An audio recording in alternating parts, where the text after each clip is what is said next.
my name is Mr. Evangelista, and welcome to another episode of Evangelista Science. Today we're going to be talking about equilibrium, which is Chapter 7 of the IB Chem SL curriculum.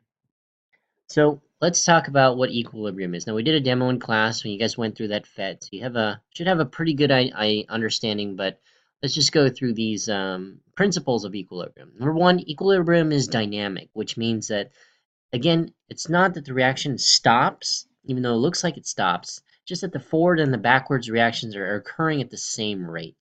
Now, equilibrium has to be in a closed system, meaning, the reactants and products cannot leave the system. There has to be a closed system with no exchange of matter with the outside surroundings.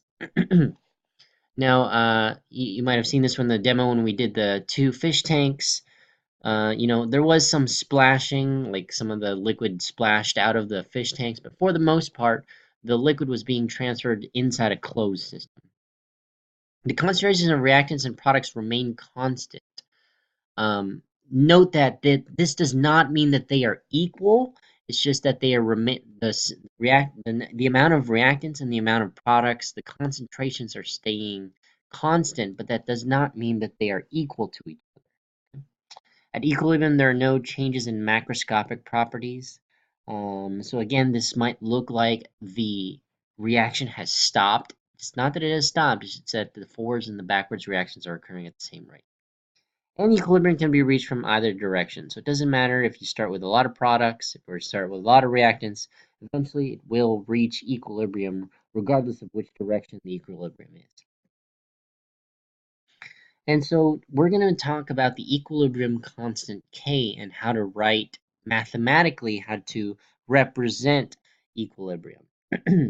Here we have a general equation. A couple things to note. Note this is the equilibrium reaction arrows. This represents the forward and the reverse reaction. So this is the symbol that represents that. This states that this reaction is in equilibrium. And to be able to represent this mathematically, all we do is we take products, and if there's more than one product, we're going to multiply the products together, and we're just going to raise them to the power of their coefficient.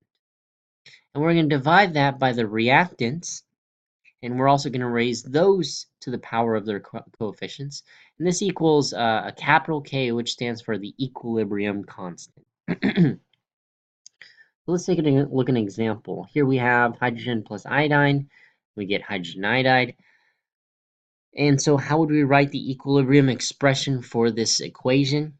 Well, we take the products and we raise them to the power of their coefficients. So concentration of HI raised to the power of 2.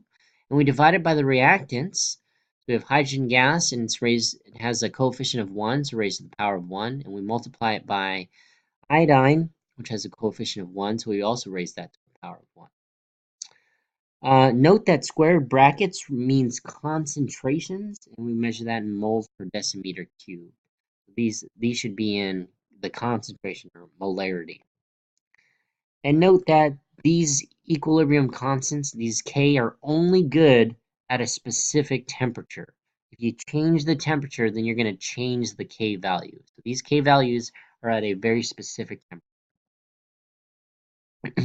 Now, if K is less than 1, then we are going to say that equilibrium lies to the left and it favors the reactants. And if K is greater than 1 or very large, then we're going to say it's going to favor the products. This makes sense because the products are on top, and so if this ratio is greater than 1, it's going to favor the products. And the reactants are at the bottom, and so if this ratio is less than 1, then it's going to favor the reactants.